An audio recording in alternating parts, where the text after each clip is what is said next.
eso, digamos, es un tema que es parte esencial del esfuerzo, no solo desde la perspectiva de las bolsas a nivel spot, sino realmente lo que cuando te conviertes en commodity vas al mercado de futuros y puedes encontrar realmente una lógica y una racionalidad también compleja frente a cómo van esas tendencias de los precios. Pero finalmente lo que estamos viendo después de el 2008 y la caída que tuvimos en el 2008, una recuperación, digamos, para el 2010 y 2012, pero nuevamente una caída hasta el 2016 que ahora más o menos plantea un escenario de estabilidad, pero que en función de cómo evolucione el ejercicio del mundo financiero, pues finalmente esto va a caer. No se olviden que una salida del capital financiero en términos de solución de la crisis del 2008 fue entrar justamente a las bolsas de los productos y de los commodities. Y eso es lo que generó la especulación y el incremento del precio en ese proceso. Entonces me parece que es importante tomar en cuenta. Esta lámina ya la presentaron y finalmente tiene muchísimo que ver con esta necesidad de hacer los esfuerzos de ir agregando valor. ¿Sí? China creo que es el gran ejemplo de ese esfuerzo y finalmente China es el mayor demandante también de alimentos. Entonces me parece que por ahí hay varios elementos a trabajar. Sin embargo, cuando queríamos ver cómo estaba el esfuerzo del sector privado en el Ecuador, porque creo que la política pública, si bien está marcada desde la Constitución, desde las leyes, en la vida real la gestión de la política pública no ha sido realmente una gestión objetiva, hay que decirlo así, con mucha claridad. El sector agrícola ha sido tratado como un sector absolutamente politizado y hay que politizarle más seguramente para poder garantizar los espacios de micropoder en territorio, y creo que eso es parte fundamental de entender también la lógica política en el país. Entonces el espacio que tiene una política objetiva para buscar un salto cualitativo es bien reducido, ¿sí? Tan reducido que por 9 meses ya me meten a juicio político en términos de la gestión. Entonces me parece que es importante entender toda esa... Pero, ¿qué quería decirles con esto? Decirles simple y llanamente, plantearles con claridad que el Ecuador finalmente, en términos de comparar el volumen de comercialización en términos de productos con justamente el volumen de los ingresos, se encuentra en una posición a nivel de los cuadrantes de que el país ha hecho y está en el cuadrante positivo en términos de lo que se puede hacer con el sector agrícola y las oportunidades que se pueden capturar. Y el segundo elemento que me parecía más relevante es que finalmente el Ecuador está justamente, cuando ves y reflejas las ventajas comparativas que tiene América Latina y el Ecuador frente a lo que ha planteado el BID de convertirla a la América Latina en la despensa para el mundo.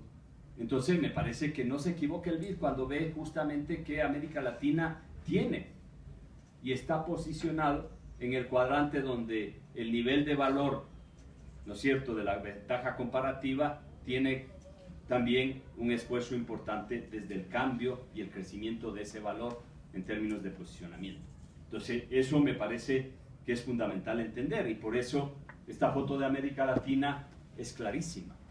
Cuando uno ve realmente cuál es el flujo de comercio de América Latina país por país, encuentra que finalmente los commodities primarios son realmente la esencia de esa estructura como tal. Entonces, ¿qué es fundamental advertir? Es que simple y llanamente, cuando uno ve al presidente de Guatemala ayer en el discurso de Naciones Unidas planteando la crisis del café, pues este es lo que se plantea desde la perspectiva de la concepción del efecto de advertir la reprimarización. Ustedes saben cómo es Suiza y la economía de Suiza. Ustedes saben lo que representa la navaja suiza en términos de un producto insignia. Y ustedes saben lo que es el café para América Latina y sobre todo para el Ecuador y para Colombia.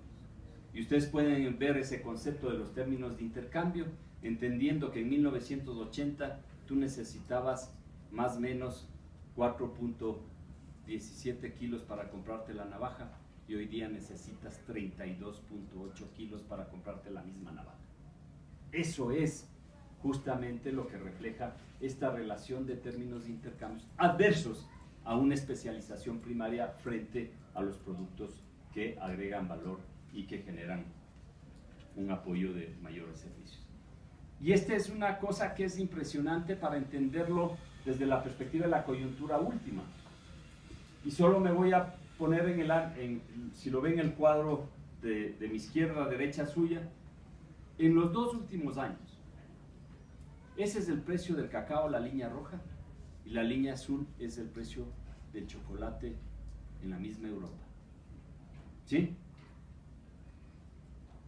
De 4.4 la relación de la compra de 1 kilo de chocolate con 1 kilo de cacao, pasa en 2 años a 7.3 veces esa relación. 2 años.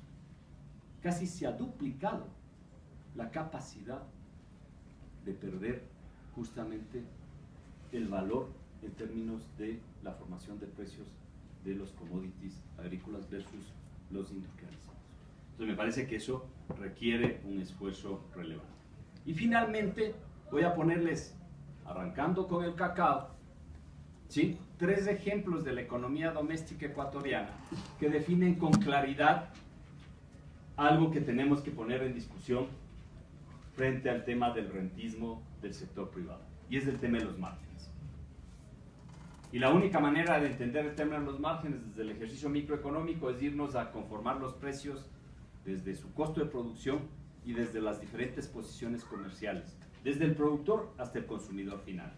Y ustedes lo que pueden encontrar, tanto en cacao como en banano y también en el brócoli, es que de la formación de precio que pagan los ciudadanos europeos, el 78% del precio que se forma en Europa se quedan los comerciantes europeos.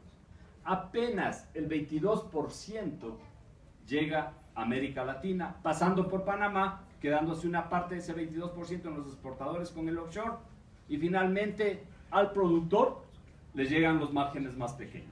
Mientras en la cadena de comercialización y logística hablamos de márgenes del 40, del 50 y del 60%, a nivel del productor estamos hablando de márgenes del 3, del 4%. No pasa nada si repartimos un poquito mejor y más solidariamente esta torta. Al contrario, se generaría otra dinámica si realmente somos un poquito más generosos. Entonces, esta discusión es importante entenderla, porque a nuestros productores, además, me parece que es fundamental hacerles valorar lo que está pasando en el mundo y lo que el mundo le puede traer en consecuencia al Ecuador. Para un político es muy fácil, para un tomador de decisiones políticas es muy fácil ofrecer un precio con precios políticos para el arroz de $40. Pero es un absoluto irresponsable, porque lo que va a hacer es matar esa estructura productiva. Los precios de frontera, entendiendo que Colombia y Perú tienen muchos más TLCs que lo que ha hecho el Ecuador. Los precios de frontera de los commodities puestos en Ipiales y puestos en Aguas Verdes son por lo menos 40 o 60% más bajos que los precios domésticos. Lo único que fomenta eso es contrabando. Y el contrabando lo único que hace es la producción, disminuirla, ahogarla y en algunos momentos asfixiarla totalmente. Me preocupa esas voces del sector privado con relación a un contexto dolarizado de que la importación es sana, es buena y realmente dinamiza la economía.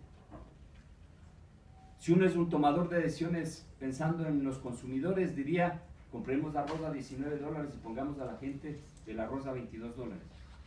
La pregunta es, ¿qué hacemos con 250.000 hectáreas de arroz, 150.000 productores, 70.000 pequeños productores.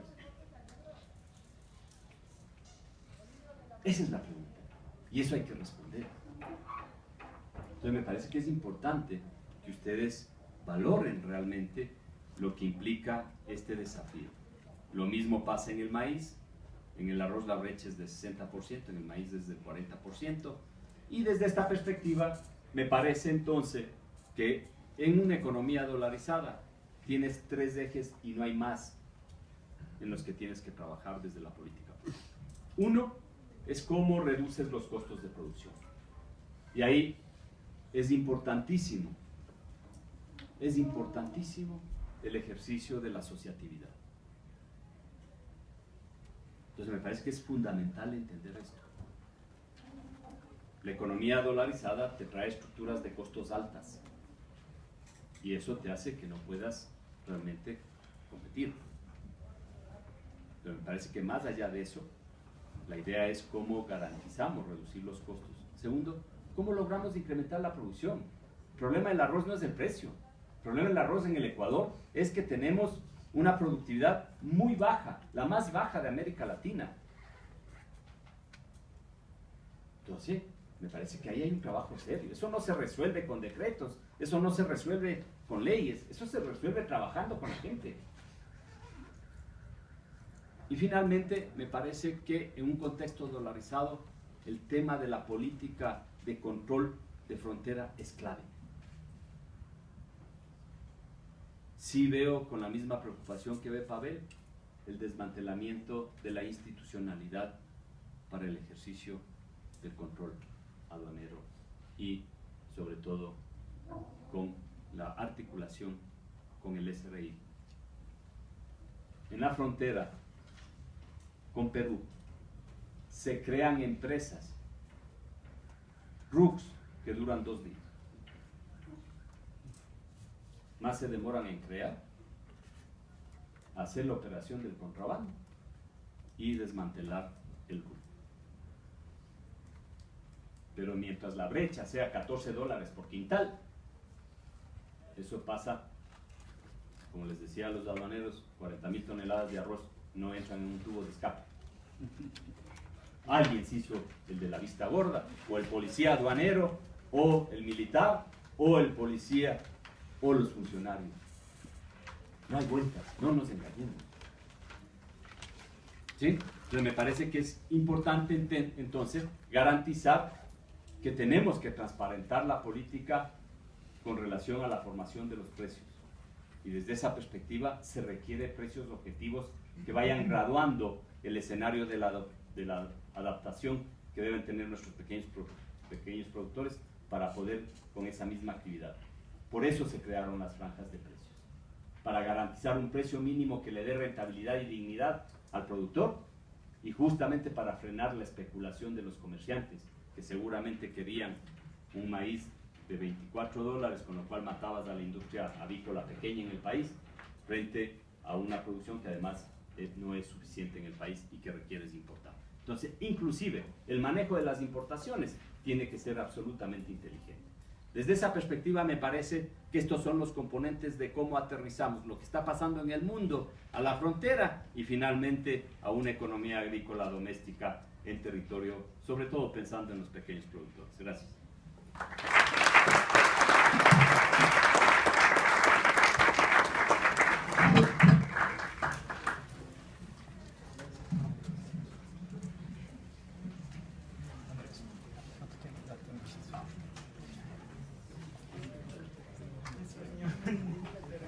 Listo, vamos a comenzar con el siguiente ponente. Tenemos el honor de presentar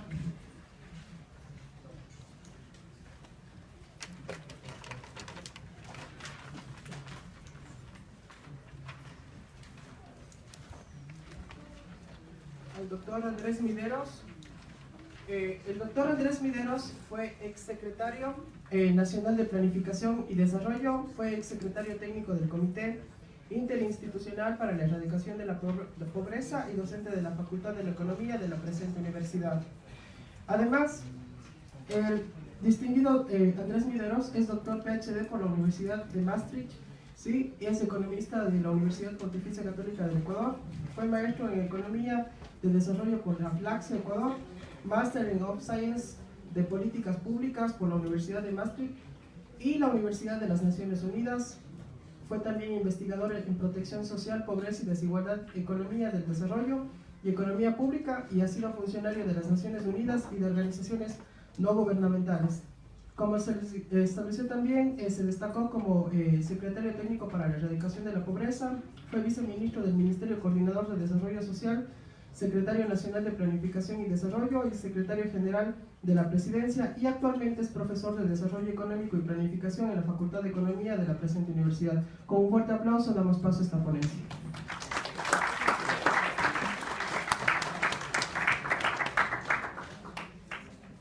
Bueno, muchas gracias. Las preguntas creo que quedan al final. Voy a tratar de ser rápido, porque esto ya es para valientes y gente que ha tenido aguante. La quinta presentación, voy a tratar de no repetir cosas. Lo bueno es que aquí ya están los valientes y las valientes.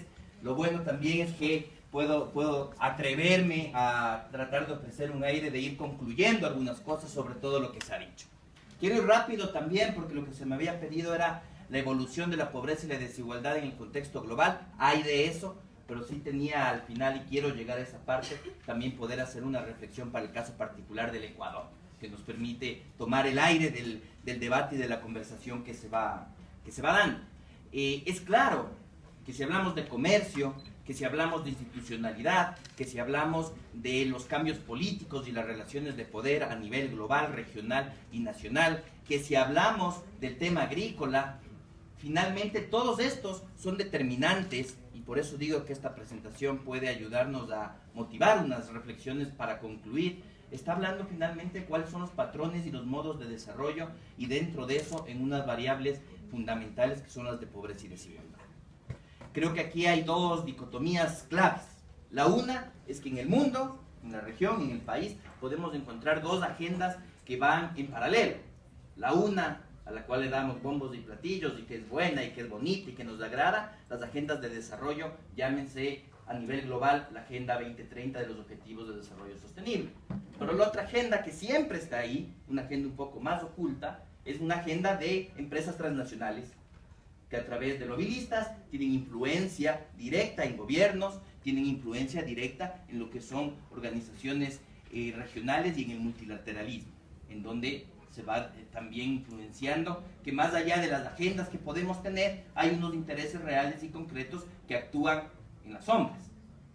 El otro tema es que cuando hablamos de pobreza y de desigualdad, vamos a estar hablando también de dos caras de la misma moneda.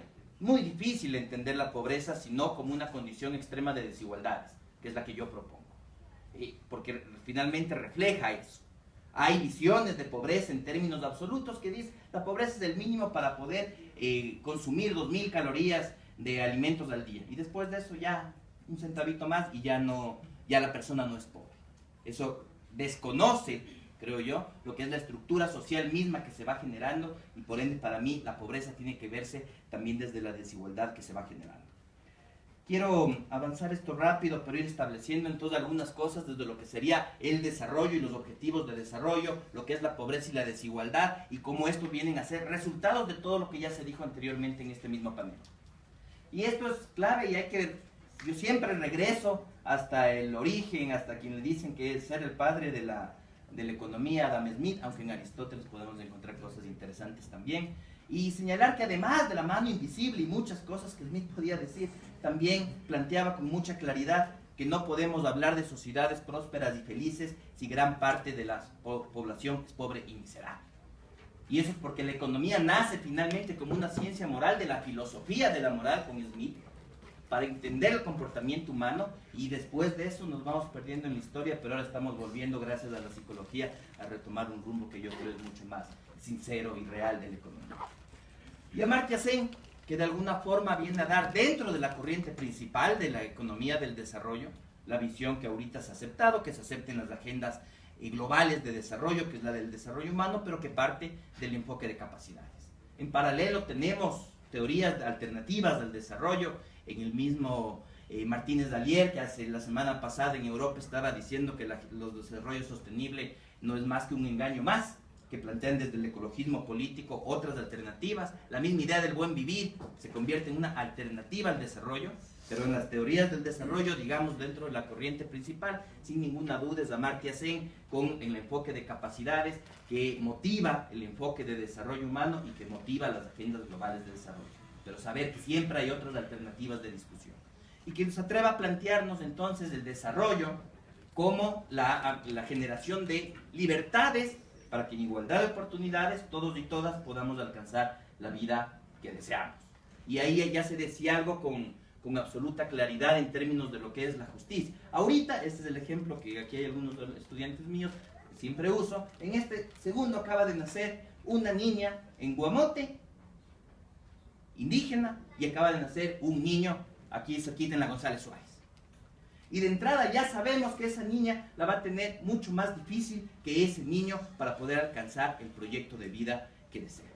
Y ahí no hay justicia. Si desde el primer segundo de vida ya se generan unas relaciones que no permiten tener igualdad de oportunidades.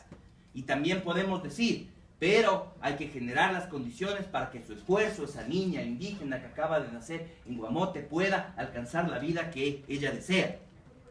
Pero así tenga esa libertad para alcanzar esa vida que desea, ya de entrada sabemos que el esfuerzo que le va a demandar a lo largo de su vida es mucho mayor que la que le va a demandar al niño blanco mestizo que acaba de nacer en la González Suárez o en San Borondón. Entonces podemos discutir, por un lado, la justicia, los términos de justicia que generan la economía y el desarrollo en cuanto a poder alcanzar la vida que uno desea, pero también en términos del esfuerzo que eso nos va a demandar. Y la pobreza y la desigualdad no son más que la forma en la que podemos entender y discutir este tipo de hechos que se van generando. Porque al desarrollo de máximos con múltiples vertientes, la pobreza en cambio nos establece unos mínimos en los cuales podemos discutir y encontrar algunos acuerdos.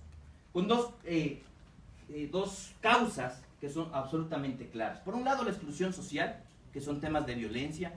Entonces, no es casualidad que en este país la prevalencia de la pobreza sea más alta en mujeres, sea más alta en pueblos indígenas y sea más alta en pueblos afrodescendientes y montunos.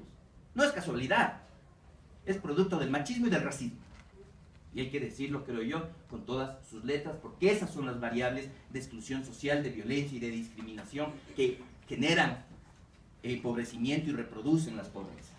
Y la otra son las exclusiones económicas, en donde tenemos trampas de pobreza, una mala distribución y una mala redistribución de la riqueza, que es parte de lo que se ha venido generando ya, y a través del comercio, cuando vemos globalmente y vemos primero países, para luego ver dentro de los países, cómo la riqueza fluye de unos lados hacia otros. Porque cierto es que puede venir cooperación internacional a los países en vías de desarrollo, pero también es cierto que sale riqueza a través del servicio de la deuda externa. También es cierto que sale riqueza a través de la misma inversión extranjera directa. Porque en el resultado final la inversión extranjera directa no es tan distinta de la deuda externa. No es tan distinta. Porque yo me endeudo, me prestan unos países, me prestan otros gobiernos, me prestan multilaterales, compro bonos y el sector público invierte con esa deuda, esperando tener un retorno y tendrá que pagar. Pero en lógica económica, introducción a la economía, sabemos que el inversionista, como lo entendemos, invierte para tener un retorno. Y si viene a invertirme 1.000 millones en el país, de aquí en 10 años, en 15 años, querrá sacar 1.500 millones. Y en buena hora, que ahora tienen hasta 20 años exonerados de impuestos, porque van a venir muchísimos a invertir en este país. Y ojalá la riqueza se quede acá. Son elementos que hay que debatir con absoluta claridad. Las diferencias no son muchas. Es la caperucita roja.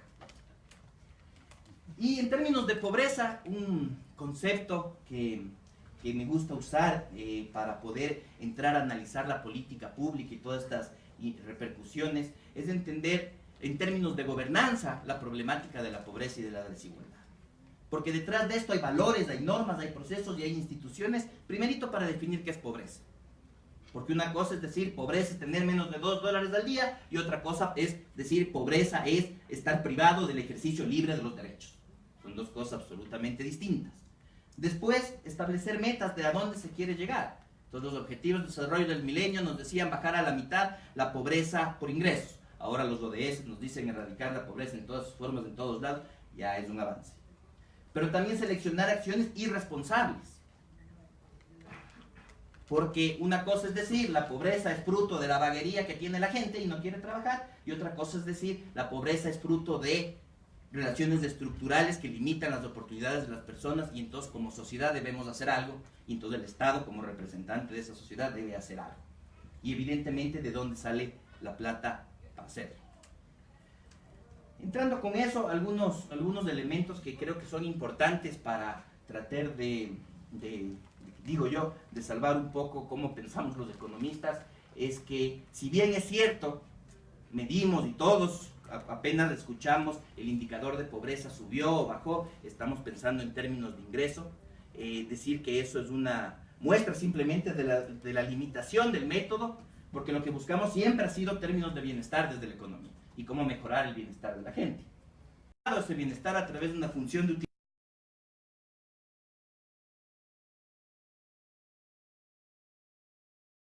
Esa utilidad que es de ese bienestar, dado que no puedo medir los grados subjetivos de utilidad. Pero como no tengo buena data de consumo, entonces digo, usemos el ingreso, porque el consumo es una proporción del ingreso que uno recibe y utilizamos el ingreso para poder medir, como un proxy del consumo y el consumo como un proxy de la utilidad y la utilidad como un proxy del bienestar. El problema se da cuando creemos que el fin último es el ingreso y por ende el dinero. Y nos olvidamos de que es simplemente una limitación metodológica que nos ha llevado a generar unos indicadores frente a otros. Por eso la importancia justamente de generar mejor información. Sin embargo, dentro de esto hay una discusión con la cual quiero llegar a los datos, y es que aún si hablamos de esa pobreza monetaria, en medir en ingreso, hay dos formas de reducirla, hay dos formas de atacarla. Y la una es vía crecimiento, clarísimo, que aumente el ingreso, sobre todo los pobres, que es quienes nos interesa, pero podemos medir el aumento del ingreso, el crecimiento económico. Y la otra es la redistribución, cómo se distribuyen primero los factores de producción, cómo se da la distribución primaria del ingreso entre salario y renta del capital, y finalmente cómo se da la redistribución a través de bienes y servicios públicos y a través de transferencias y subsidios. Y ahí aprovecho para decirlo, cuando decimos incentivos tributarios son subsidios, y tenemos que medirlos como subsidios.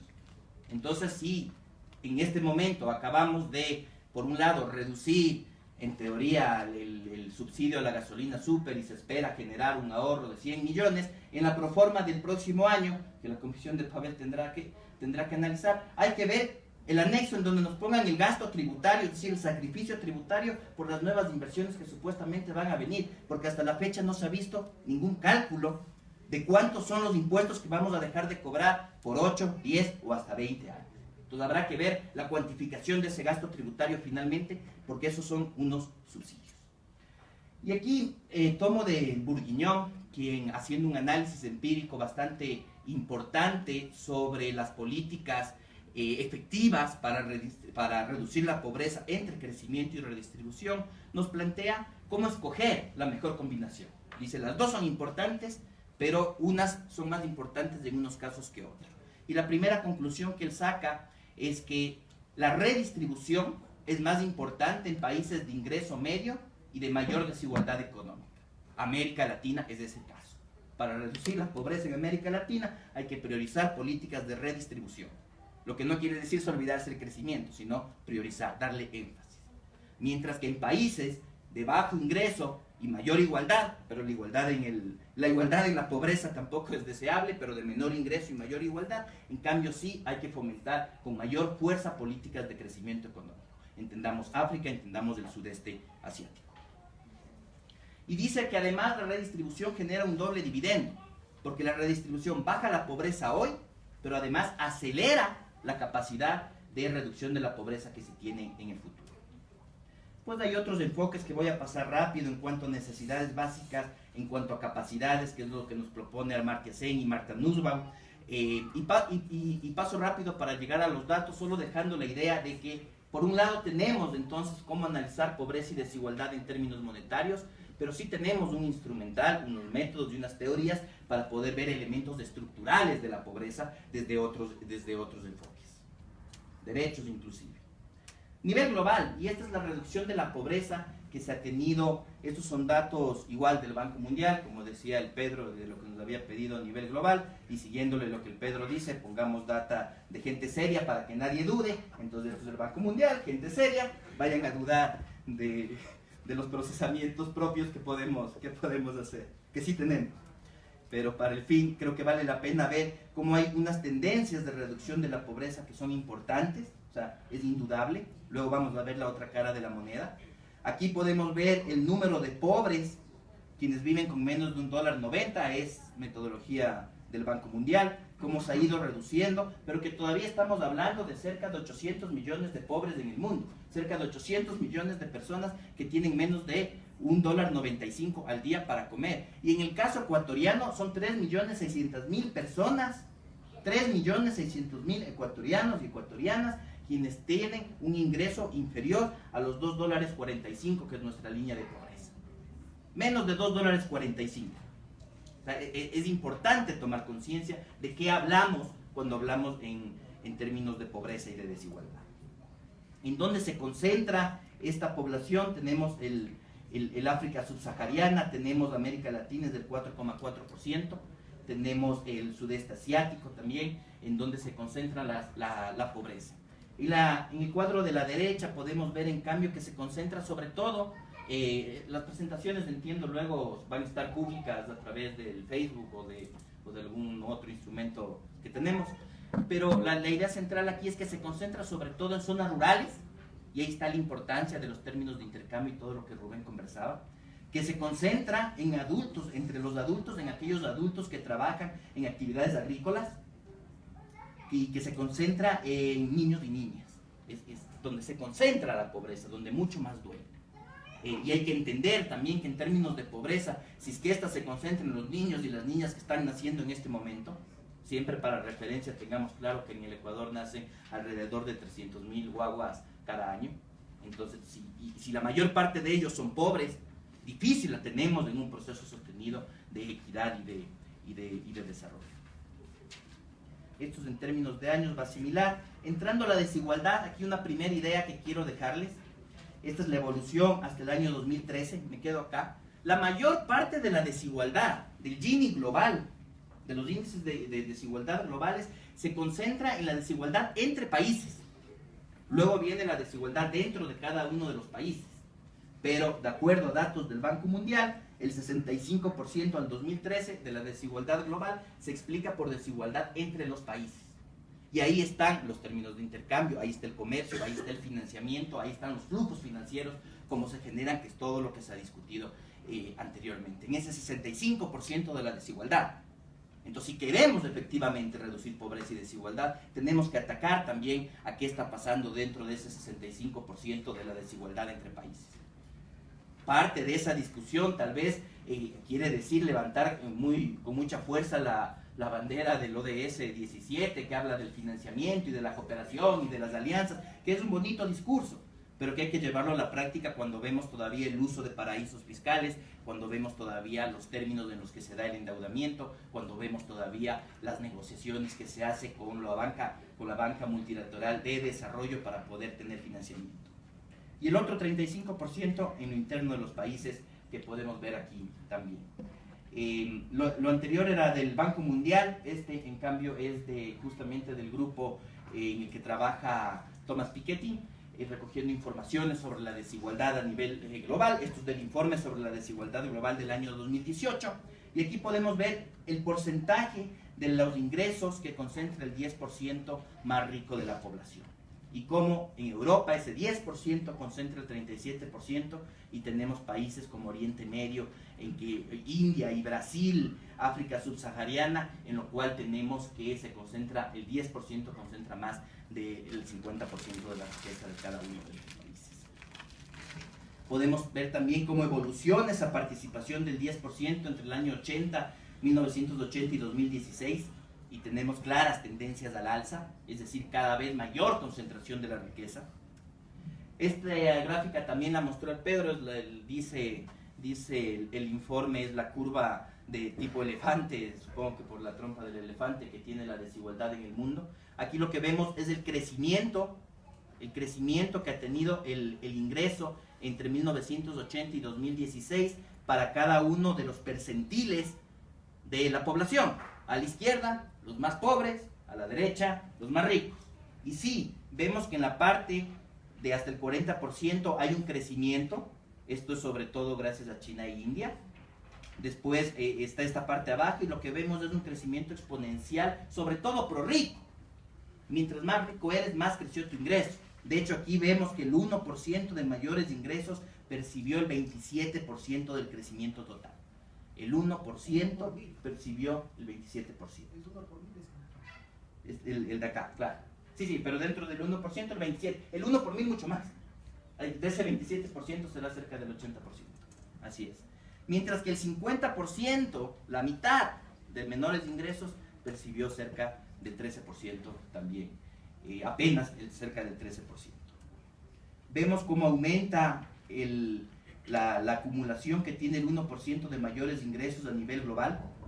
Hasta acá que tenemos en el 2009 la crisis del 2009, en donde de alguna forma algo se ha establecido, pero vemos una clara tendencia al alza también.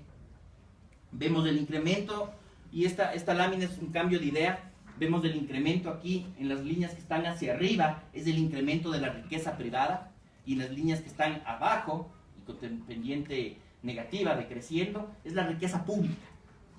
Los activos públicos de los estados, menos la deuda que estos tienen.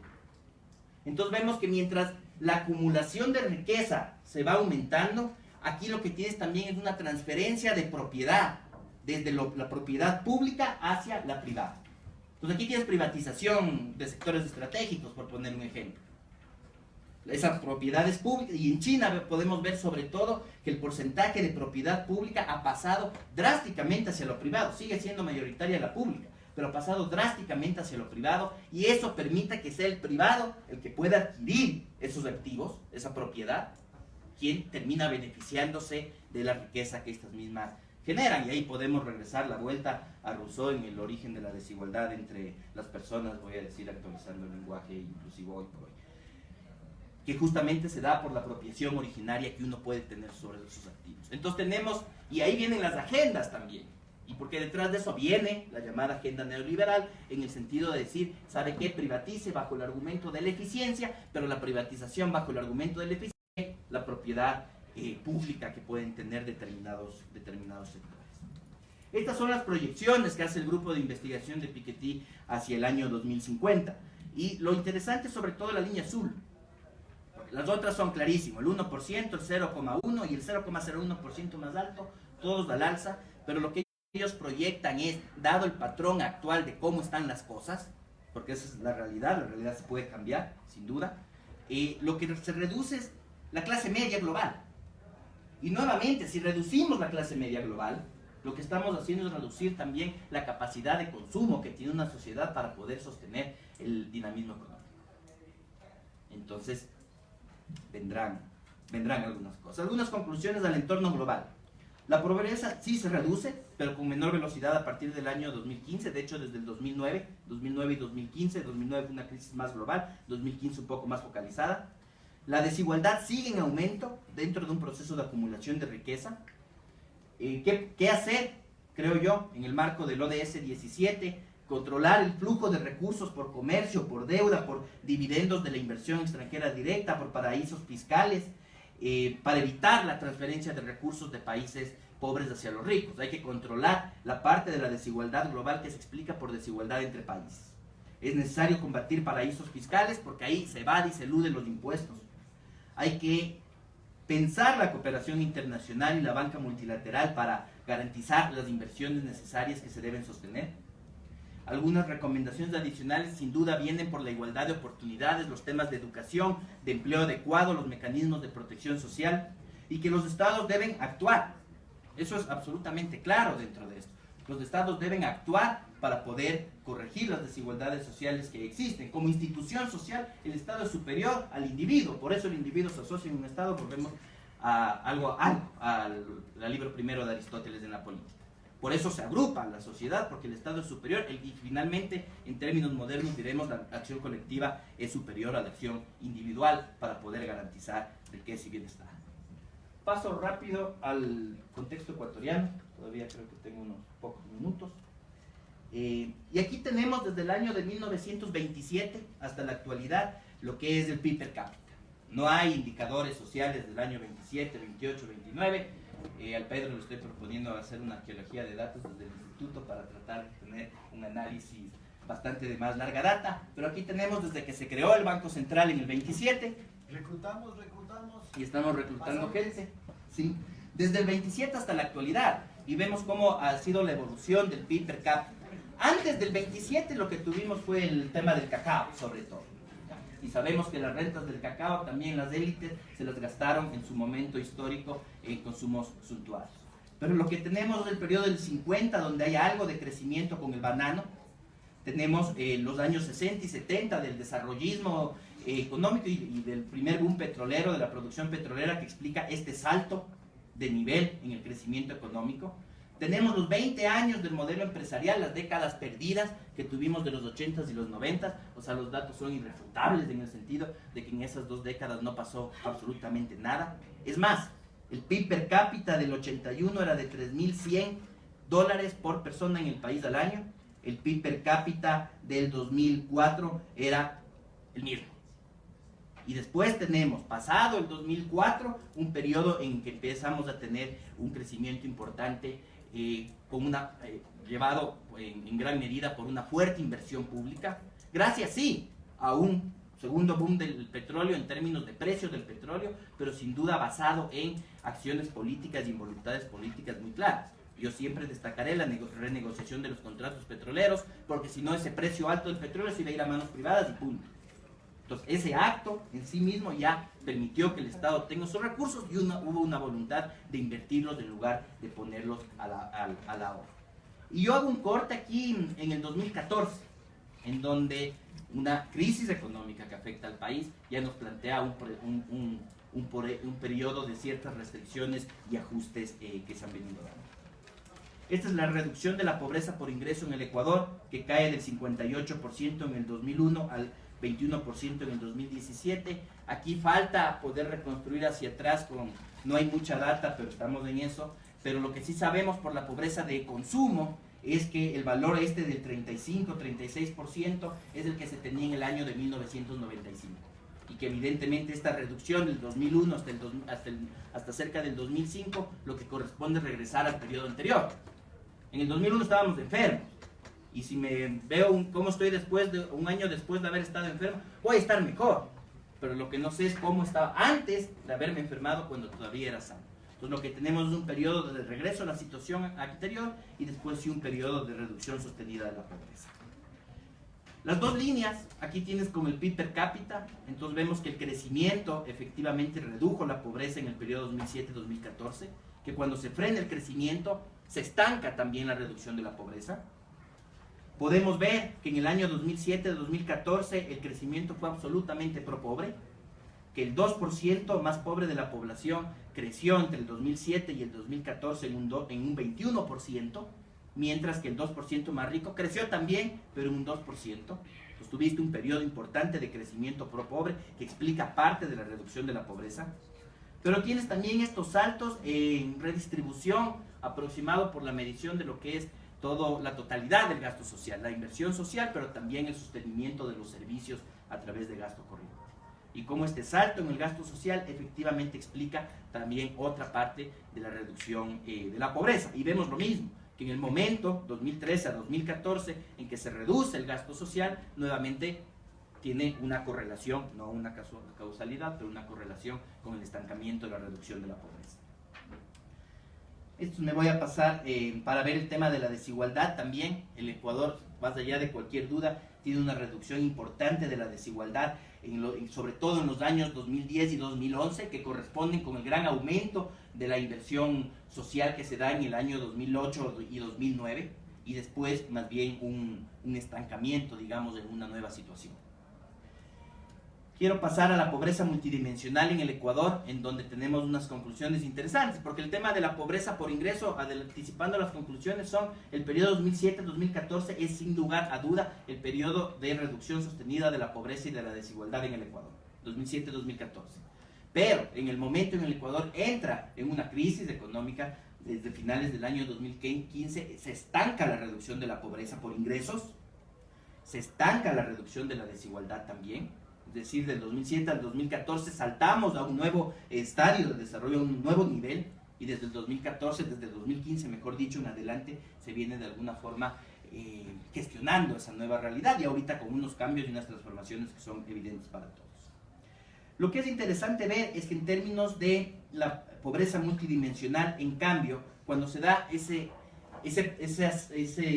cambio de posibilidades por la crisis económica, la pobreza multidimensional, que mide dimensiones estructurales, no se estanca y no aumenta, porque la pobreza por ingresos aumentó en junio del 2016 y aumentó en junio del 2018 de manera significativa. Hay una clara tendencia al alza en los indicadores de pobreza monetaria. Y estamos haciendo cosas, o están haciendo cosas para profundizar eso. Pero la pobreza multidimensional estructural no sube, sino que sigue bajando más lentamente, pero sigue bajando. Lo que quiere decir que efectivamente se generaron unas nuevas condiciones que permiten de alguna forma un mejor nivel de bienestar generalizado en la sociedad. Pero quedan algunas dimensiones que son absolutamente claras. Estas son las dimensiones de la pobreza multidimensional, y vemos cómo se concentran en elementos de trabajo y de seguridad social y en elementos de vivienda y ambiente sano, que nos llevan a las conclusiones que tengo para el caso ecuatoriano. Ya dije, el periodo 2007-2014 como el de reducción sostenida de la pobreza, tanto por crecimiento como por redistribución, que la desigualdad baja sobre todo hasta el 2011, que la pobreza multidimensional se sigue reduciendo, y los mayores determinantes que nos llevan a decir que se requiere poder fomentar un crecimiento con inclusión, que no podemos frenar el crecimiento, y que si lo que hacemos son reducir la inversión pública, reducir la inversión privada, reducir el empleo público, lo que vamos a hacer es un frenazo a la capacidad de consumo que tiene la sociedad, y con eso un frenazo a la situación económica, y entonces empobrecimiento y entonces desigualdad, que se tiene que sostener el gasto público como generador de empleo, además de ser garante de derecho, en este caso también como generador de empleo, que hay que ampliar elementos de transferencias monetarias y evidentemente unas priorizaciones en inversiones en agua y saneamiento desde el enfoque de erradicación de la pobreza. Con eso les agradezco mucho.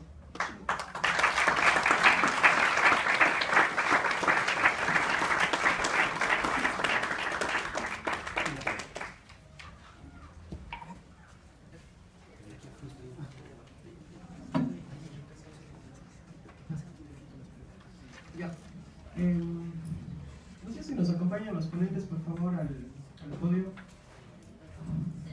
A la mesa directiva, por favor. Listo.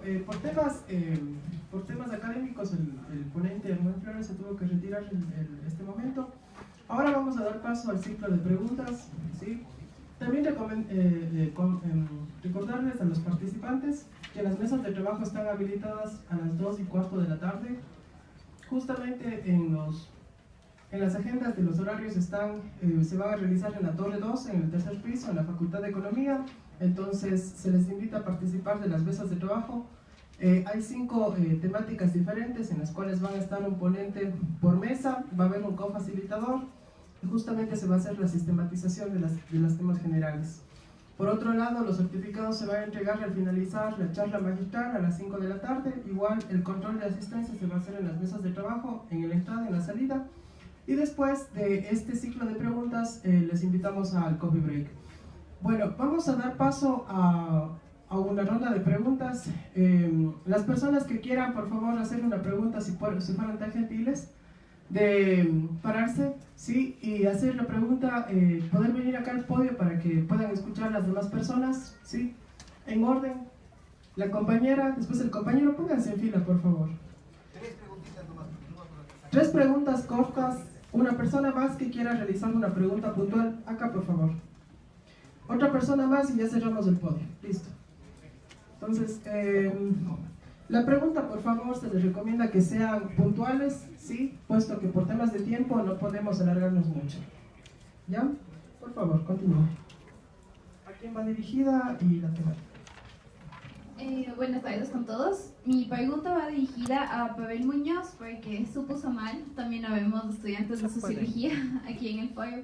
Entonces, mi pregunta iba en toda esta cuestión que usted planteó acerca del neoliberalismo, y lo que quería preguntar es, para usted, ¿qué implica el retorno al neoliberalismo en términos sociológicos y si de alguna manera lo que está sucediendo en el país, o sea, la coyuntura, tiene relación con lo que está pasando a nivel de la región? Eso, muchas gracias.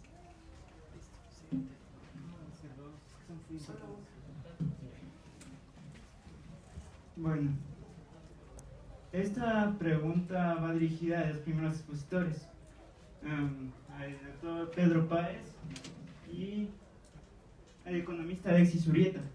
Quería preguntarles si están conscientes del potencial del blockchain para crear un sistema de control distribuido, donde no haya un monopolio de circulante, por así decirlo. Además, la tecnología de blockchain sirve para otros propósitos como políticos, tales como la iniciativa de democracia, y hay que tener en cuenta que hay dos tipos de blockchain. Blockchain que es en base a supercomputadoras, que es dominada por Estados Unidos y por China, y blockchain de prueba del usuario, y que hay diversas criptomonedas. Entonces, en ese sentido, ¿cómo es que el sistema financiero se está aprovechando del sistema de blockchain? Y eso. Ya, eso. Sí, blockchain. Ciencias políticas y relaciones internacionales. Ya, mi pregunta va dirigida para el doctor Pedro y al economista Alex. Quería saber si es que hablamos de productividad, ya es aplicado a las empresas, entonces, si es que la aplicamos a las empresas, la productividad va ligada con la competitividad. Entonces, ¿cómo sería de llevar a la par junto a los puestos de empleo para que los puestos de empleo no se vean afectados? Ya que si hablamos de productividad, también hablamos de procesos de digitalización, los procesos de robótica y procesos de tecnología. Entonces, ¿cómo llevar a la par para que los puestos de empleo no se vean afectados?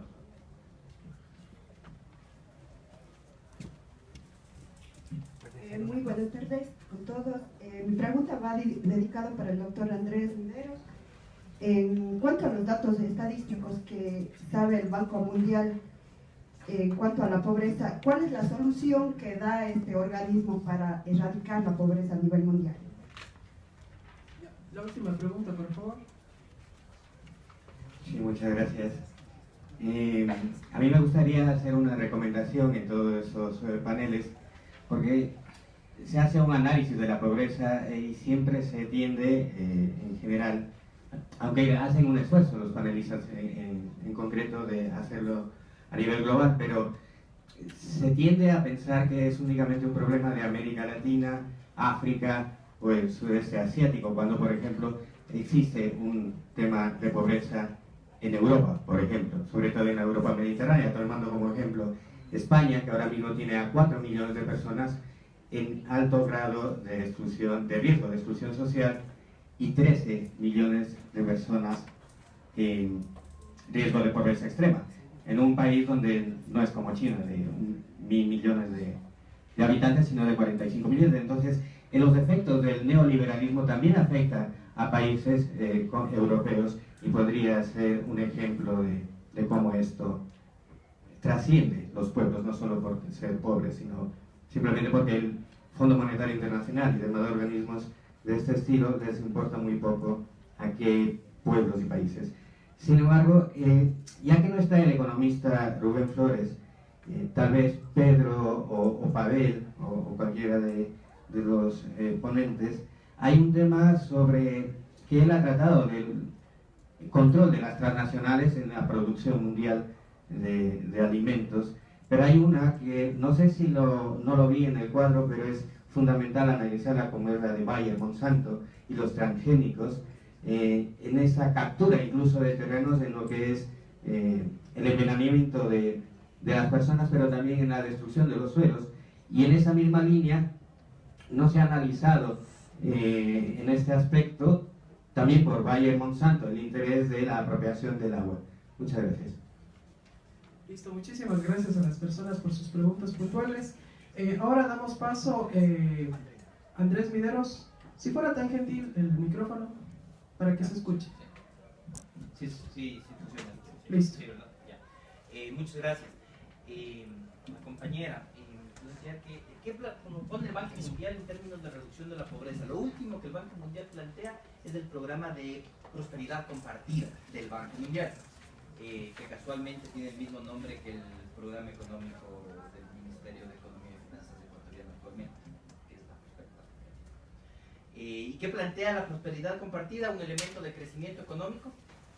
Entonces, teoría del goteo, que crezca el promedio, que crezca la economía, y de esa manera todo el mundo estará mejor, lo que implica que si todo el mundo estará mejor, los pobres también estarán mejor.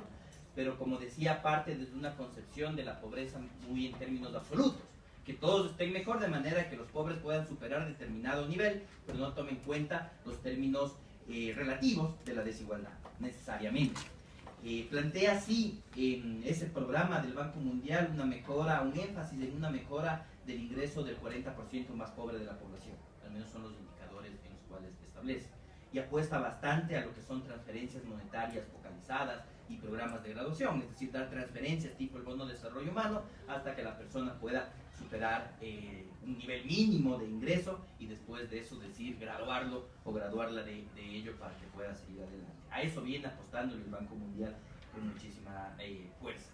Si queremos ver un poco más allá de solo lo que plantea el Banco Mundial, yo sí creo que cuando vemos, por un lado, la problemática de la pobreza, hay que entender mucho lo que como economistas vamos a entender como trampas de pobreza. Y que como economistas le vamos a poner un nombre mucho más interesante para confundir a todos, que se llama preferencias adaptativas. Y decir, ahí está la clave de absolutamente todo. Y eso tiene unas nociones que sí son intuitivas, más allá de los nombres que le queramos poner a las cosas dentro de la ciencia económica.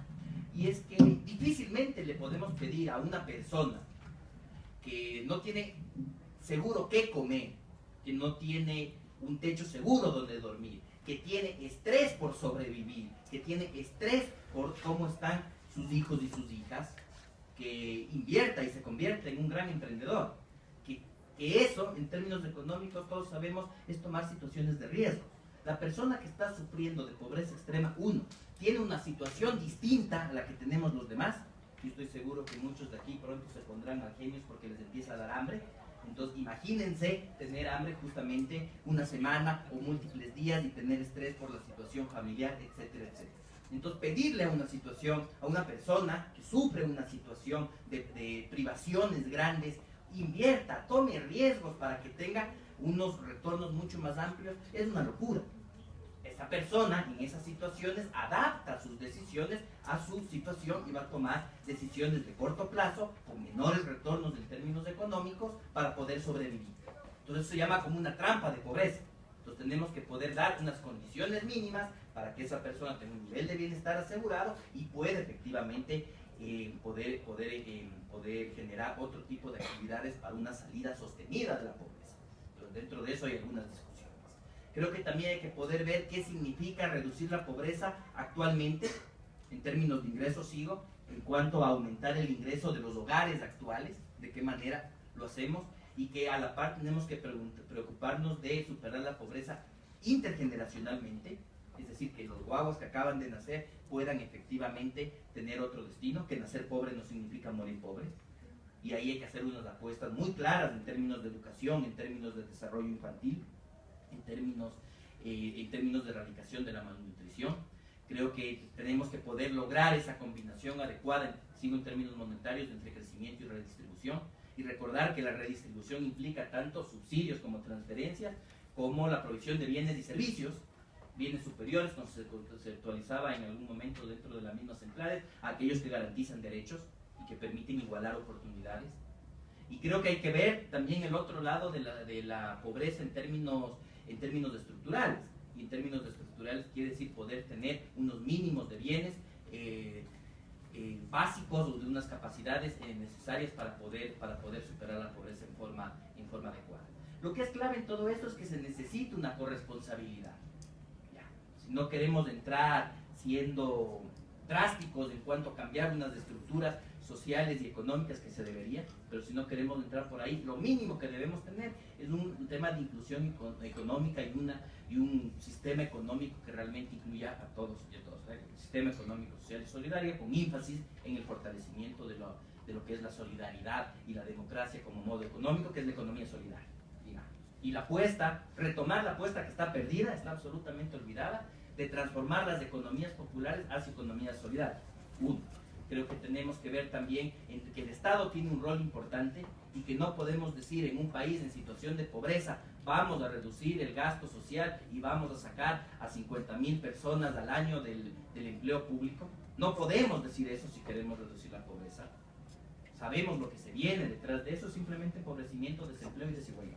Entonces creo que hay algunos elementos absolutamente claros, que se conocen, que no son, que ya están claramente establecidos y que se debería poder continuar si es que efectivamente queremos comprometernos con este tipo de cosas. Gracias. Siguiente, por favor, señor Pablo Muñoz. Primero, muchísimas gracias por la pregunta. Qué bueno que me equivoqué en el diagnóstico y que también hay estudiantes de sociología. Como sociólogo me agrada mucho eso. Quisiera hacer una breve referencia a tres elementos. Empezar con el último que se preguntó, que en realidad querían preguntarle a Rubén. Y yo no soy especialista en el tema de las transnacionales manejando transgénicos, todo este tipo de cosas, pero sí quisiera rescatar algo que él señalaba, y es la necesidad de muchas veces mirar el problema de la pobreza en términos globales. Y cuando pensamos en términos globales, la pregunta sería, ¿qué hace similares escenarios de mayor empobrecimiento unos con otros? Es decir, ¿qué circunstancias se dieron? ¿Qué pasó? ¿Por qué? ¿Qué lógica institucional o quién estuvo detrás? Y creo que por ahí habría que pensar algunas cosas. A mí me parece que, quisiera decir 2 o 3 elementos respecto a eso. Uno, una carencia de presencia estatal, haciendo promoción del desarrollo, haciendo rectoría de política, emitiendo regulaciones o haciendo control hacia determinados segmentos del mercado, suelen ser características similares en contextos de empobrecimiento. Una lógica de asumir este tema de la austeridad, ¿no es cierto?, como un dogma, y que de alguna u otra manera se recrimina la inversión pública, ¿no es cierto?, no se busca la garantía de derechos a través de la inversión pública, me parece que también es una característica similar. Y finalmente a la que quería llegar es al rol del Fondo Monetario Internacional en algunos casos. Efectivamente, lo que tú señalas del caso de Europa, ¿no es cierto? Fijémonos que la intervención del fondo en el caso de Grecia, en la crisis del 2008-2009, determinó un empeoramiento aún mayor de las condiciones con las que Grecia quiso afrontar el escenario de crisis. Lo está pasando ahora en Argentina, ¿no es cierto? Y es muy preocupante saber que en el Ecuador lo que se busca, o la vía que se está preparando, es dar un gran acuerdo con el Fondo Monetario Internacional. Digo, la cosa está tan trastocada que no sé si algunos de ustedes vieron que hasta un gran representante de la lógica neoliberal como el alcalde Nebot, hace poco en sus redes sociales decía: el Fondo Monetario Internacional es un pésimo médico porque da la misma receta a distintos enfermos, ¿no?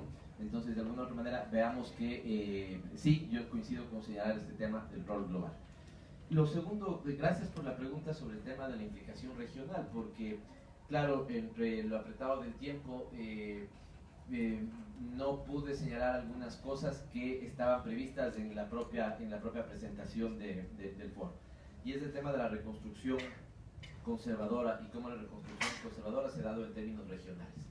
Quisiera decir lo siguiente. Primero, nosotros empezamos a hablar de la reconstrucción conservadora, curiosamente, desde la pérdida de la alcaldía o la ganancia de la alcaldía de Quito en el año 2014 del actual alcalde Rodas, ¿no es cierto?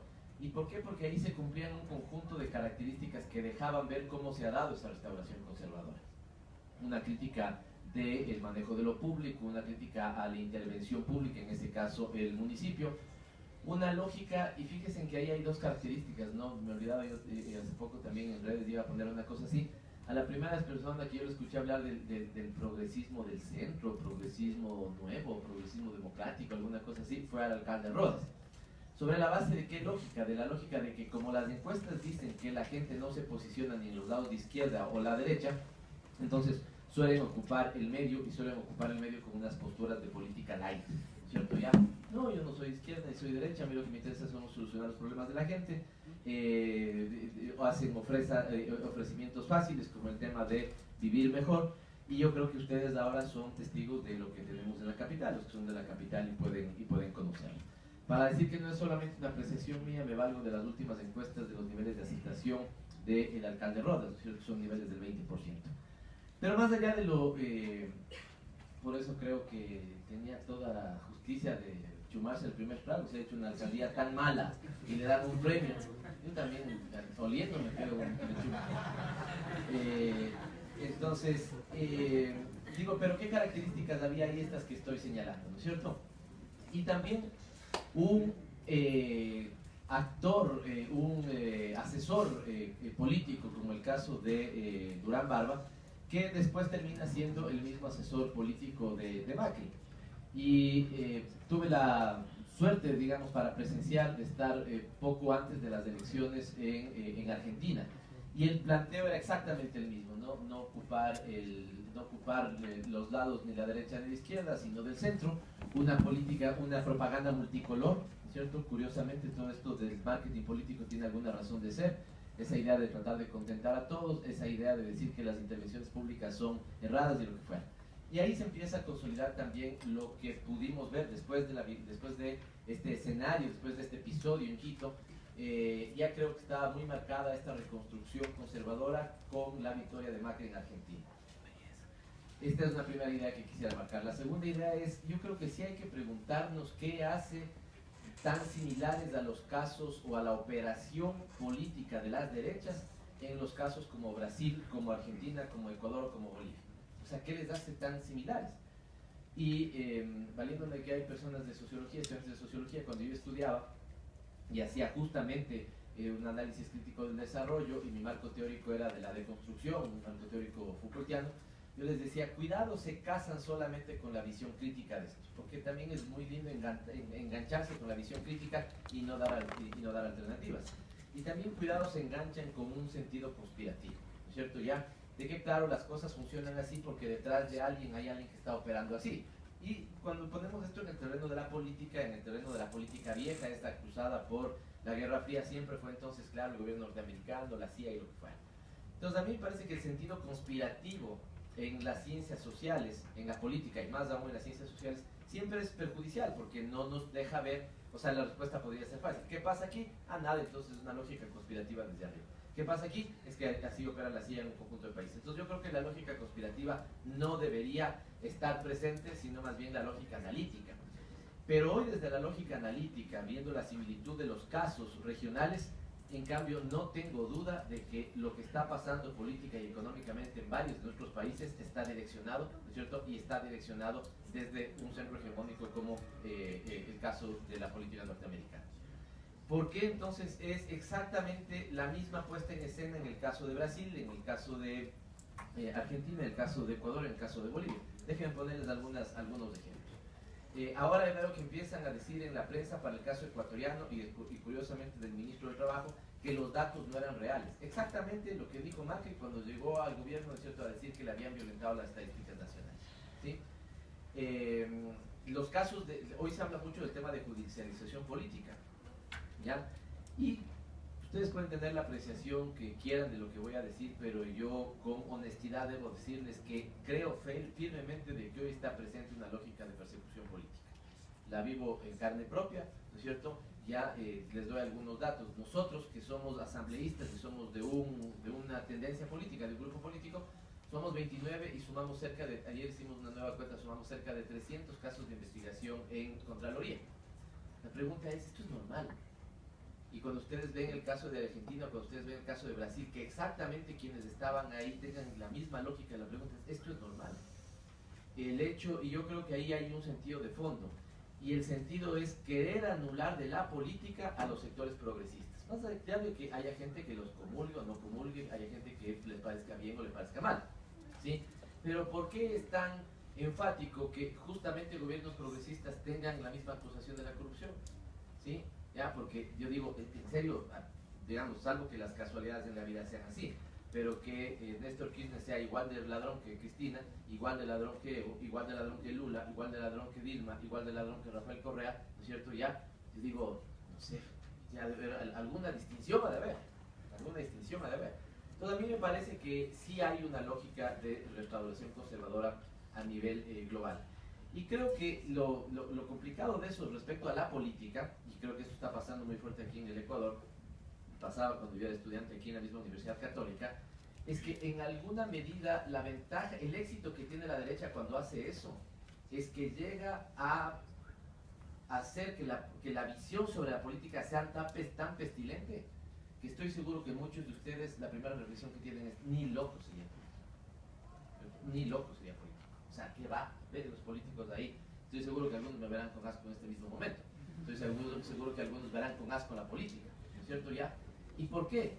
Porque cuando la derecha hace eso, inhabilita de que gente sensata como ustedes, que están formándose para ser economistas, sociólogos, abogados, comunicadores, lo que fuera, mañana quieran entrar a la política. ¿Ya? Entonces hay un proceso de inhabilitación de la política. Eso es, me parece, también una parte del efecto sociológico que me preguntaba sobre qué pasa ahí. Pero para cerrar esto y terminar después con el efecto sociológico, dos detalles adicionales, es que, puesto así la cosa en términos políticos, en términos económicos está pasando de alguna u otra manera lo mismo, ¿no es cierto? Ya, ¿quién ha entrado con una perspectiva de salvataje en Argentina? ¿No es cierto? El Fondo Monetario. ¿Con qué resultados? Nefastos para la política argentina, ¿sí?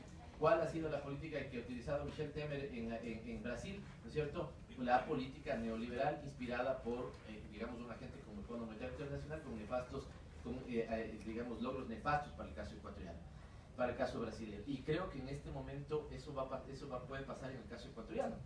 Me voy a valer algo de que decía el propio Pedro, cuando con ironía entiendo, Andrés decía, claro, mañana vamos a estar inundados de inversiones en este país, ¿no es cierto? No vamos a tener donde, ustedes van a tener que poner un cuarto de su casa para que vengan, para que den una noche de hospedaje a los inversionistas que van a venir a invertir con tanta capacidad en el país, porque se les dio la posibilidad de, o se les esté dando la posibilidad de 8 años de exoneración del impuesto a la renta, 10, 15 o 20. ¿Sí se dan cuenta de eso? Es decir, si alguien, digamos que el papá de alguno de ustedes tiene 2 departamentos y de alguna otra manera vive de las rentas, ¿cierto? ¿Ya? Y si le cede a una persona su departamento por 20 años, va a dejar de recibir eso por 20 años. ¿Sí está claro? ¿Ya? Pero si además quieren ceder todo, la pregunta es cuáles son los ingresos fiscales a los que está renunciando el Estado en esa perspectiva y en qué medida eso va a afectar el cumplimiento de derechos. ¿Sí está claro? También parece que ahí el golpe es severo. Me parece que vamos a tener otra cosa, por ejemplo, ¿sí? Lo que en algún momento se dio en llamar la marcha de la Nutella, ¿ya? Porque había sectores, así es, no estoy queriendo ser irónico, estoy queriendo ser descriptivo, sectores, ¿no es cierto?, que hace 2 años salían a marchar en las calles y les decía, Correa no me deja consumir la Nutella. ¿Por qué? Porque se había puesto, ¿no es cierto?, política de salvaguardias. ¿Para qué? Para cuidar un tema como la balanza comercial. Porque cuando lo escuchaba Andrés, veía que efectivamente dolarización, ¿no es cierto?, aperturismo o no, creo que era Rubén, cuando Rubén planteaba el tema de digamos, cómo están entrando los productos por la frontera y ese tipo de cosas, hay cosas que la dolarización no puede tener. Digamos, yo creo que esta es parte de las restricciones y del problema de haber adoptado ese modelo tan restrictivo como el tema de la dolarización, porque no podemos hacer devaluaciones, porque no podemos, digamos, ser tan flexibles con el libre comercio, no podemos creer tan, digamos, tan dogmáticamente en el libre comercio. Y entiendo que hoy la presión sobre las reservas es absolutamente complicada. Porque claro, si lo que ustedes hacen es dejar que las importaciones y las exportaciones se funcionen tan libremente, ¿no es cierto? Ya lo que tienen es una balanza, es un déficit de balanza comercial por el lado de los no petroleros increíble. Y dolarización funciona con una cosa. ¿Con qué cree que funciona la dolarización? Ya, sí, por la venta de petróleo que nos trae ¿qué? Dólares. La dolarización funciona con dólares, ni con yuanes, ni con sucres, ni con pesos. Funciona con dólares. Y si tenemos incentivos económicos que son más proclives a la salida de dólares que a la entrada de dólares, y no tenemos mecanismos de protección de la industria nacional, y no tenemos mecanismos de protección de la agricultura nacional, entonces ¿qué va a pasar en el corto plazo? Por eso creo, yo decía cuando se aprobó la ley última que envió el Ejecutivo, que a mí me parece que lo mismo que pasó en el 94. En el 94 creo que se abrieron todas las botellas de champán y whisky cuando aprobaron la ley de instituciones del sistema financiero. La lloraron amargamente en el año 99. Aquí puede estar pasando lo mismo, ¿cierto? Ya. No la llamaron, siguieron festejando en Miami. Bueno, sí, siguieron festejando en Miami. Ya no pudieron festejar aquí, pero con la plata del salvataje siguieron festejando en Miami. Y hoy fíjense en lo que pasa. Ayer lo que acaba de hacer un juez de Guayaquil, ¿cierto? Dice que los recursos incautados, los bienes incautados a los isaías que provocaron esa quiebra, ahora no pueden ser vendidos. Entonces, digamos, hay una lógica, digamos, Una lógica neoliberal se cabe en todos los frentes, en el frente económico, en el frente judicial, en el frente social y lo que fuera. También parece que esto es de perspectivas latinoamericanas en el continente, sí, creo que sí, claramente, ¿cierto? Ya. Ojo que no he topado el tema de Venezuela, porque decido siempre no toparlo, no tengo digamos, de información para hacerlo, y creo que ahí hay muchos errores generados en el proceso, pero lo mismo van a hacer con Bolivia, y en cambio fíjense en los indicadores que tiene Bolivia en este momento. ¿Ya? O sea, Bolivia está súper bien. Sin embargo, ¿cuál es la acusación? ¿Son iguales en datos, en indicadores, la situación boliviana y la situación venezolana? No son. ¿Cuál es la acusación que se le hace a Evo, ¿no es cierto?, en términos políticos, que quiere venezolizar su país? ¿Sí está claro lo que quiero decir? Es que no siendo iguales, ¿qué le dijeron a alguien que no llegó a la presidencia? Como el caso de Petro en Colombia. Que el problema es, ¿no es cierto?, que quería venezolizar Colombia. Entonces, de alguna u otra manera, la penetración es muy fuerte ahí de una lógica política, a mi juicio, que cierro en términos sociológicos. Me encanta tu pregunta, no sé si habría que estudiarla mucho más, pero al menos voy a señalar estos tres elementos. Tenemos que hacer otro seminario. Sí, que en términos sociológicos hay un cambio valórico. Entonces dices, lo público que antes se estaba privilegiando, ahora no se privilegia lo público, sino lo privado. Y esto, chicos, en serio que va a tener implicaciones fundamentales.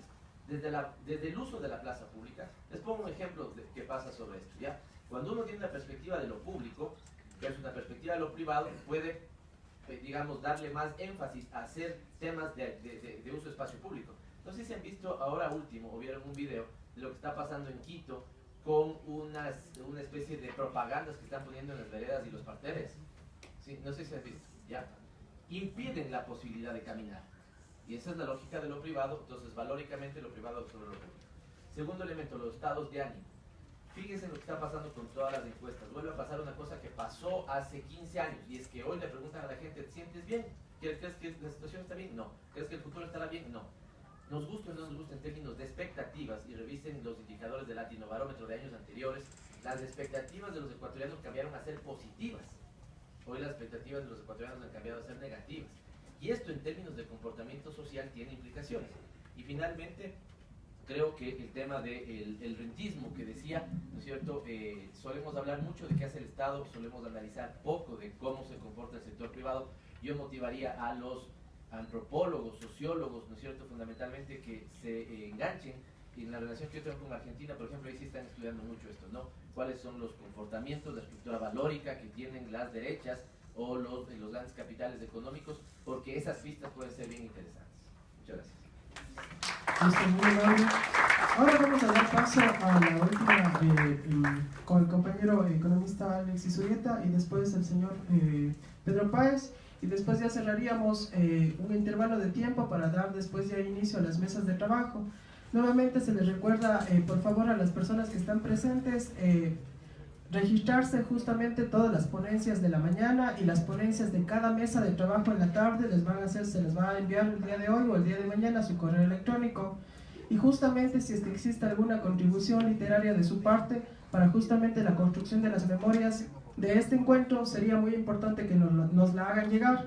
Igualmente a las personas que están concursando para el concurso de ensayos que se está realizando el día de hoy, ya les vamos a dar a los primeros finalistas cuáles han sido elegidos. Continuamos con el economista Alexis Urrieta.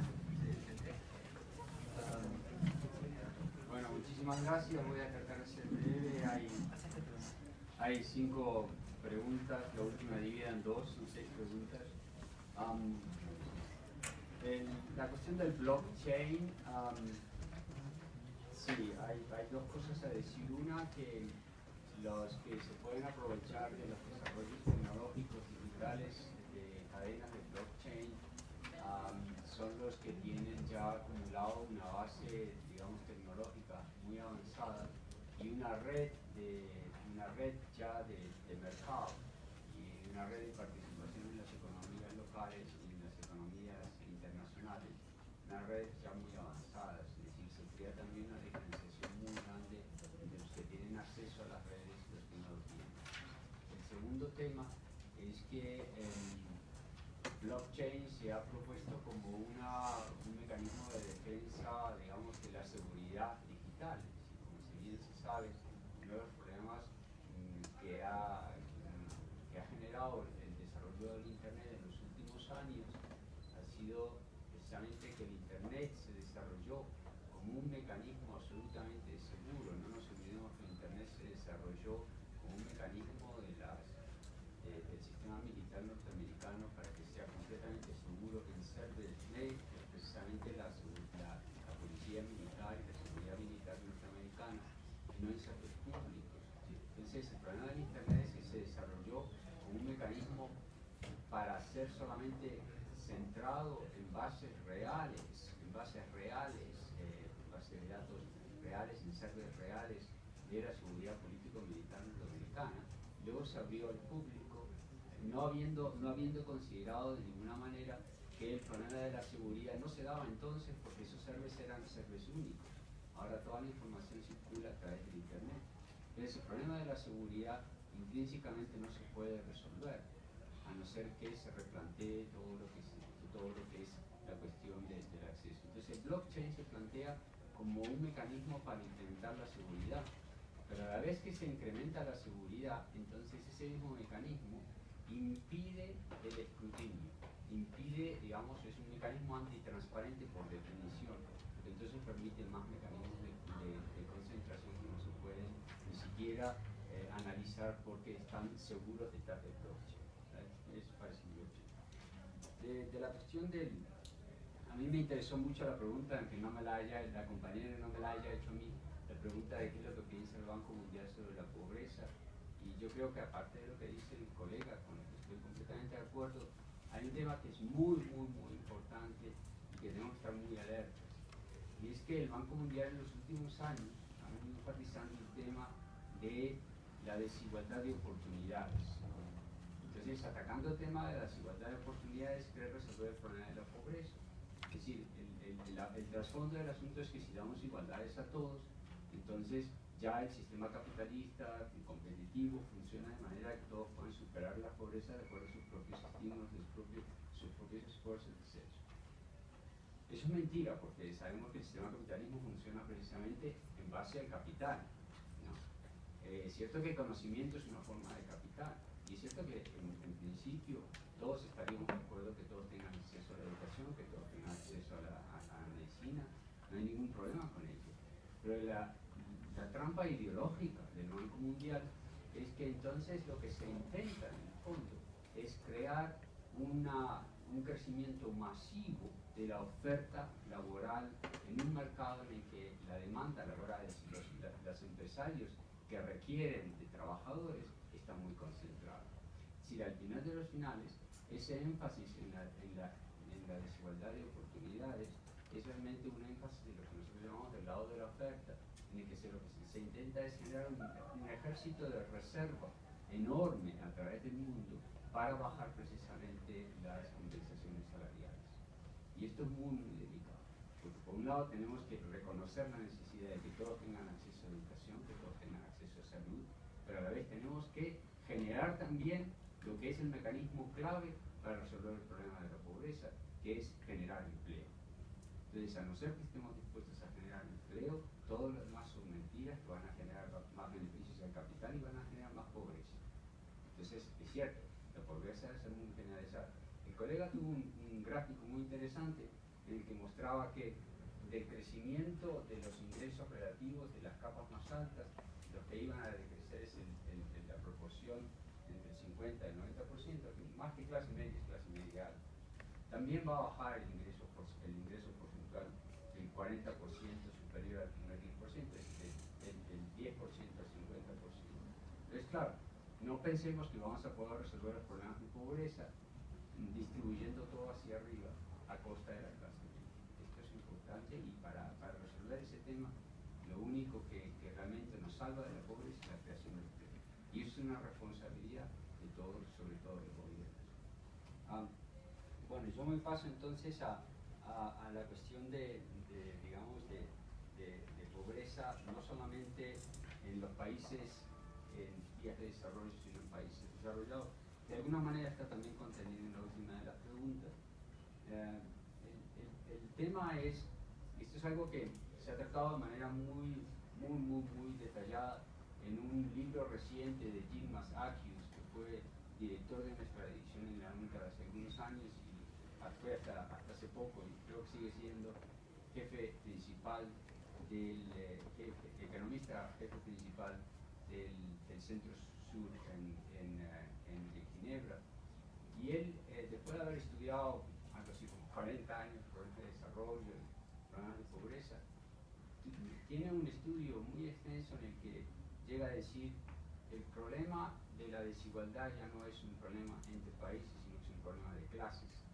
Es una teoría muy marxista, si se quiere. Y esto es un economista keynesiano que ha estudiado la pobreza y desarrollo a lo largo de 40 años y al cabo de su vida intelectual llega a determinar que el problema es un problema de clases.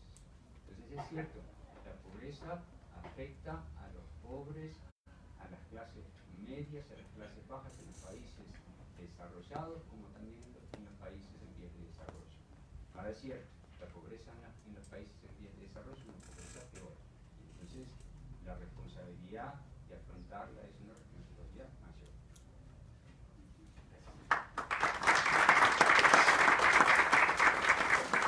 Voy a tratar de decir muy rápido, voy a quedar en deuda con todo el mundo sin duda, pero tenemos las mesas de trabajo justamente para eso. Así telegráficamente, el blockchain, abundando en lo que decía Alex hace un momentito, es una tecnología prometedora en algunas cosas, pero tremendamente onerosa, ¿no? Y que explota de manera bastante fariseica el tema este de la violación de la privacidad de la gente. Es decir, aquí hay un problema fundamental que es lo que decía Alex hace un momentito, la opacidad estructural y además no solamente estructural, sino además planteado como un valor. Entonces, se plantea una paradoja gravísima en el que además caen, como lo había mencionado, lo había denunciado, caen cuando hay la aplicación. Recuerden ustedes que no todo criptomoneda es basado en blockchain, ni todo blockchain se reduce a la criptomoneda. Hay otras aplicaciones que podrían tener algún sentido, ¿no es cierto? Pero que es exactamente la misma lógica con la que se argumentó hace 50 años, y mucho antes, ¿no? Pero cuando hubo el escándalo, el tema de los paraísos fiscales, el tema de las cuentas secretas, la cuestión del sigilo bancario. Una gran hipocresía mundial en torno a este tipo de cosas. Ahí está la fuente, yo digo más abiertamente, ahí está la cuestión del financiamiento del narcotráfico, del terrorismo, del lavado, de la evasión de impuestos, de la corrupción. Y eso está además articulado de manera directa con las redes financieras angloamericanas en torno a la cuestión de las offshore. De manera directa con el tema del shadow banking, de manera directa con los derivados financieros. Y si no, ¿cómo es posible, ahora que están haciendo escrutinio de todo y estadísticas de todo, que no hayan estadísticas sobre los derivados financieros? Qué cosa más rara, ¿no? ¿Dónde está pues la prensa libre? ¿Qué ha dicho respecto a los Paradise Papers? Ahí se hizo, como habían algunos intereses, algo se hizo con respecto a los Panama Papers. ¿Qué se ha hecho con respecto a los Paradise Papers? Son muy simples, ¿sí?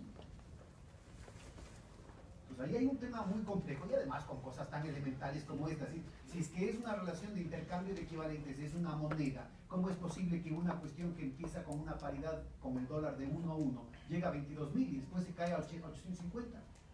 ¿Y quién responde por eso? En términos contables, los que estén al tanto del asunto, el problema es que quien emite, que es anónimo, y esa es una de las virtudes, entre comillas, del Bitcoin, por ejemplo, puede emitir pasivos sin contraparte. ¿Cómo así? Y lo rarísimo es que cuando esa atribución le corresponde a un banco central y que con esos recursos se puede financiar escuelas, colegios, hospitales, ponen el grito en el cielo. ¡Qué barbaridad! El dinero es un fraude, es una farsa, es ficticio, es inorgánico, es una cuestión así. Pero si lo hace un privado está muy bien. O sea, un poquito de sensatez. Y hay círculos de izquierda, círculos progresistas, jóvenes, que se embarcan en ese tema con una novelería absoluta, no solamente insensata, sino irresponsable. Irresponsable. Esa es la fuente más, es un agujero negro para la corrupción, y les insisto, que está vinculado con el tema, que además el Ecuador es otra cosa, en el que está metida la izquierda. El referéndum reciente tiene poder supraconstitucional, y el anterior Y están nombrando a funcionarios que violan directamente el referéndum anterior en el que de manera histórica el Ecuador decide que no pueden haber funcionarios públicos ni electos ni designados que tengan cuentas offshore. Y se llenan la boca de la lucha en contra de la corrupción. Y a propósito de la teoría de la conspiración, que ya no es teoría de la conspiración, yo lo dije públicamente hace más de 2 años, estando en funciones, fui invitado a dar una conferencia en un encuentro internacional y se presentó un señor del FBI y explicó con detalle cómo se hizo esto. No hay ninguna conspiración. La agenda continental es lanzada por el FBI. Gran pregunta. ¿Qué hace el FBI investigando extraterritorialmente? ¿Han leído ustedes la Carta de Naciones Unidas y la referencia de eso, la Paz de Westfalia de 1648? O lo que decía el benemérito Benito Juárez, entre los hombres como entre las naciones, el derecho, el respeto al derecho ajeno es la paz. ¿Cómo así, pues? Además, porque se supone que dentro de la división de funciones, yo he vivido largos años en Estados Unidos y conozco el tema. En el caso de los Estados Unidos, a quien le corresponden esas acciones ilegales fuera del territorio norteamericano es a la CIA, no al FBI. Pero además, espérense un ratito, aguante el hambre, aguante la risa también. La corrupción se inaugura en América Latina. En Estados Unidos, el señor Rumsfeld, la víspera del 11 de septiembre, hace una presentación y dice, se han perdido 2.3 billones de dólares. El PNB es 14 y se han perdido 2.3 millones de dólares. Y al día siguiente, justo, se estrella el avión cuando estaban investigando el tema. Como al mismo tiempo, ese mismo día se desplomó el edificio 7, ¿se acuerdan que la señora esa de la RTC dice, se desplomó el edificio 7, le cogen y le cortan porque todavía estaba entero? En ese edificio 7 estaban investigando toda la documentación de Enron. Como estaban investigando en un edificio en el que, en Argentina, en el que casualmente se estaban investigando los temas del HSBC, del Royal Bank of Scotland y del Banco Santander. Se incendió. Pero no para ahí. En el mismo Departamento de Defensa, en el mismo Pentágono, hace 12 meses, 14 meses, sale otro y dice, ahora ya no son 2.3, esto ya no pudimos investigar, ahora son 6.7. Y ellos son los que nos están dando al mundo entero, dando lecciones de moral. Como la reina Victoria, lo que les mencionó, a la cabeza del tráfico del opio estaba dando lecciones de moral en el mundo y hasta ahora se dice la época victoriana. Pero espérense un ratito, aguántese el hambre y aguántese la risa, ya que están aquí todavía. ¿Cómo así en el Ecuador se inaugura la corrupción en el 2007? Porque la investigación empieza en el 2007 en el Ecuador. Y en Brasil en el 2003. ¿Cómo así? Y adivinen qué, y en Argentina adivinen cuándo va a empezar la investigación de la corrupción. Y adivinen en Bolivia cuándo empezó la investigación de la corrupción. Averiguará. Y además, espérense otro ratito. Y bueno, de todo esto lo que queda contundente, la evidencia contundente, inapelable, ineludible, es que Odebrecht, convictos y confesos en esos delitos. ¿Y qué castigo han tenido? En la Superintendencia de Control de Poder del Mercado introdujimos la figura de la delación compensada, de la cooperación eficiente, tiene distintos nombres. Pero es sobre la base primero de pruebas incontrovertibles, primero. Y segundo, es un porcentaje de la pena, lo que sea. Aquí salen libres, pero no solamente eso, sino que se les perdona las deudas. Se les elimina la deuda que tienen con el Estado de los impuestos y se les elimina las deudas que tienen con la deuda patronal con el IES. ¿Cómo así? Y además, lo que reconoce, porque además la remisión está planteada en términos de un reconocimiento. Dice, yo reconozco que no declaré los impuestos correctamente y en base a eso me acojo a una amnistía. Entonces no me cobran ni los intereses ni las multas. Sí, pero y además lo que tienen que pagar las utilidades a los trabajadores. Y en la ley les reconocen que pueden tener doble contabilidad. O sea, que pueden presentar para la cuestión del SRI una cuestión que dicen, sí, yo reconozco que eludí que evadí impuestos. Pero con los trabajadores dicen, la declaración original sigue siendo válida. ¿Y dónde están los movimientos sociales? ¿Dónde está la CONAIE? ¿Dónde está el Frente Unitario de Trabajadores? ¿Dónde está la CUT? ¿Dónde está el Parlamento Laboral?